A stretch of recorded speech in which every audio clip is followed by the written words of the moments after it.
main man here, Double H Half for work here for the Champions League build-up. Week long. We're going through day by day because, guys, it's all about June 3rd. June 3rd is where everything changes. That's where it will all be decided. So for this vid, again, I've brought out the mail. We're going to be looking at Real Madrid, and guys, this is going to be a very long bit, very intense, because I told you I'm not as young and as cool as this whole cool millennial age was like, okay, let's all, fast. I may do that for the news bulletins, but for big time vids, I take things slowly. This is called grown man analysis. And this is what I do, man. So this is going to be a mixture of looking at Real Madrid's journey to the final, as well as looking at their team in detail, primarily the players that they have, what has made them so good, the players who have really stood out in their Champions League campaign, and really what makes Real Madrid tick. So, we look at their group stage. So obviously they were in Group F, in a group with Dortmund, Legia Warsaw, and Sporting Lisbon. And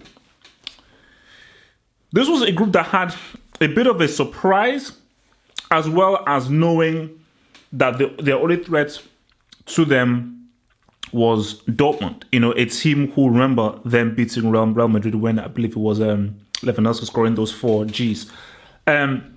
So the games with Dortmund were the 2 best games. Both finished 2-2. Both were very, very exciting. And you almost thought that, Dortmund could maybe kick on, and perhaps maybe they could miss again in the semis or maybe in a final. But I think for Real Madrid, they would have gone in here thinking that they wanted to top the group. And I think it was the 3-3 draw against Legia Warsaw, a very weird game. I think that was played behind closed doors. And by them not actually winning their group, coming behind Dortmund, people then thought, okay, maybe perhaps this isn't the team that we all saw last season, and maybe in fact they will actually struggle when it comes to the knockout stage. I think Real Madrid, they were still good, but again,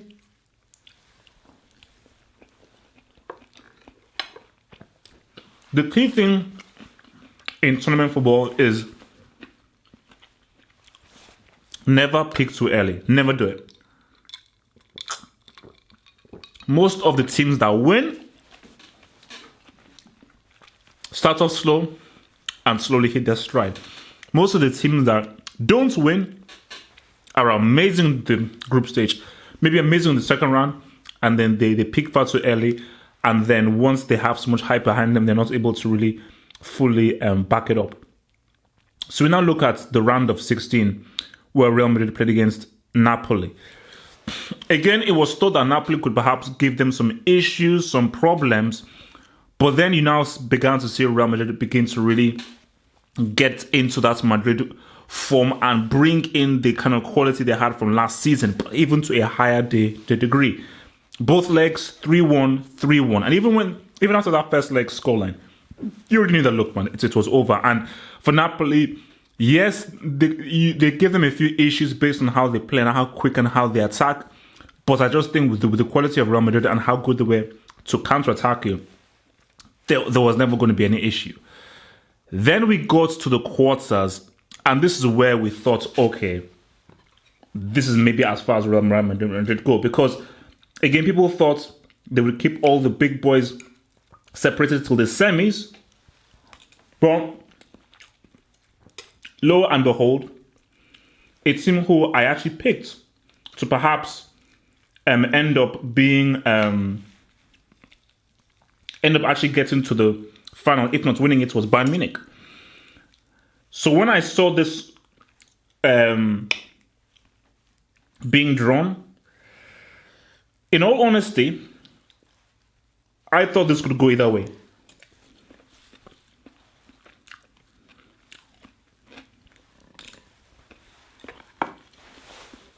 I thought it could go either way. I think it was very hard to choose between the two. So, but I think this was when Madrid really crossed over, because again, you can talk about the referee, the contentious decisions, but the way in which they handled this game and the way in which they came through it, I think this was the turning point for Real Madrid, and once they really began to approach their peak. So once they got through that, and they came to Atletico Madrid, again, we all thought it was going to be slower. It was going to be a lot much more of a closer game. But the way in which they dealt with Atletico Madrid, especially after that first leg, then you saw, okay, this team is really beginning to approach its peak. And then that's what got them to the final. But I think all through it, what you saw that in the group stage, you just saw Real Madrid, okay, doing their thing, trying to figure themselves out. And I think they really began to come alive. And this is almost similar to Juventus. And obviously, I'll almost be saying similar things with Juventus. Once the knockout stages arrived, then you began to see them psychologically switch it on. Of like, okay, let's now play for real now. The group stage was a lot about, let's just get through the group stage. Yeah, we wanted to win it, but the main thing, let's get through the group stage because we feel first or second, we can beat anybody.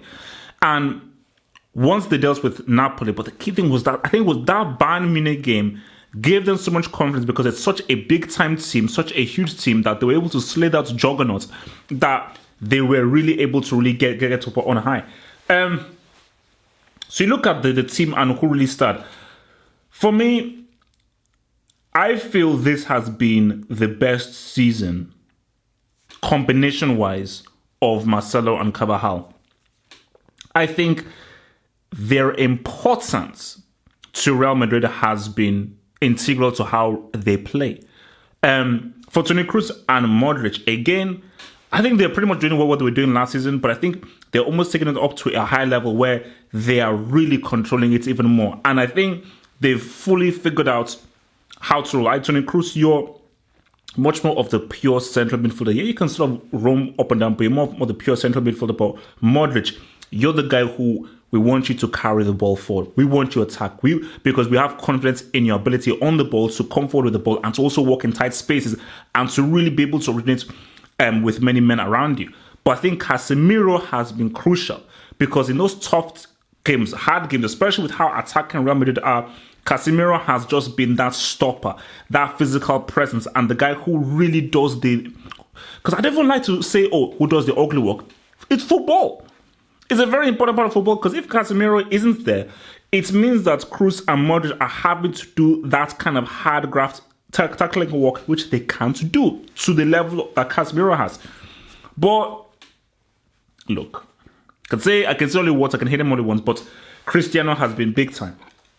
He has been big time this season, and I think this has actually been perhaps, arguably, one of his best Champions League seasons. Based on how he's shown up, the goals he scored,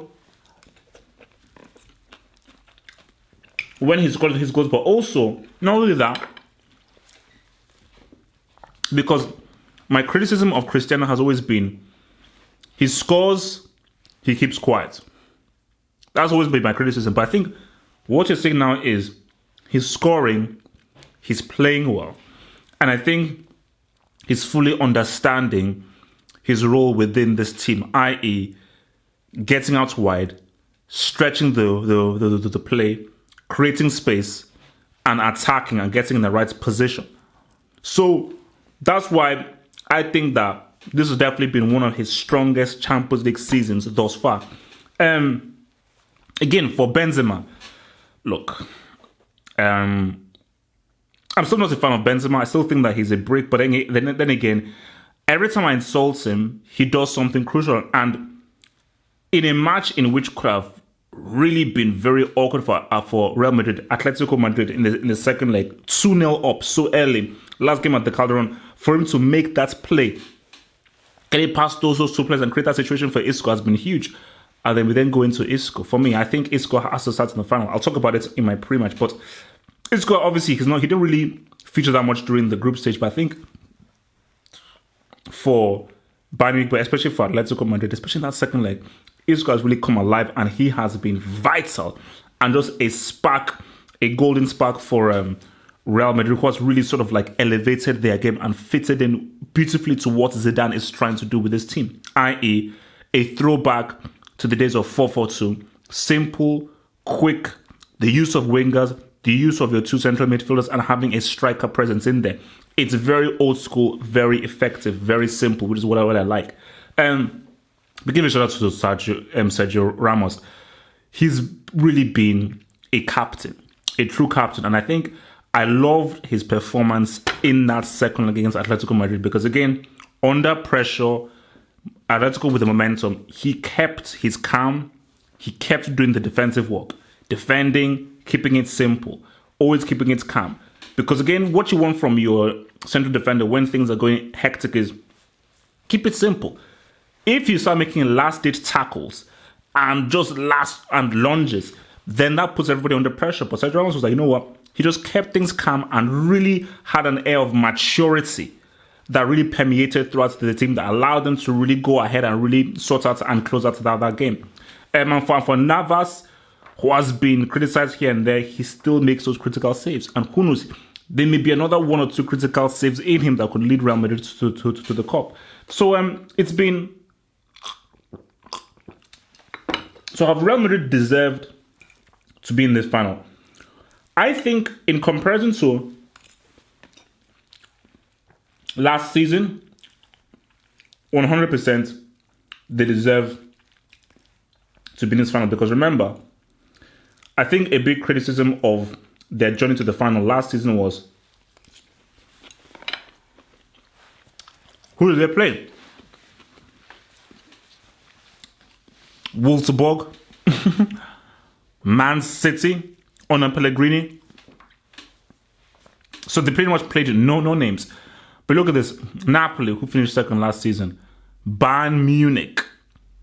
Atletico Madrid, last season's finalists. Those are two tough games. Two very tough games. But I think what has seen them through to this final is that I feel that this team is playing the best. Because again, it's tough. But I would really say that maybe the team played better football and were more free-flowing during that 2014 run. But I think they are far more effective and far more deadly this season. For me, again, what I just like is how everybody knows their position and knows what they do. And I think this goes back to Zidane.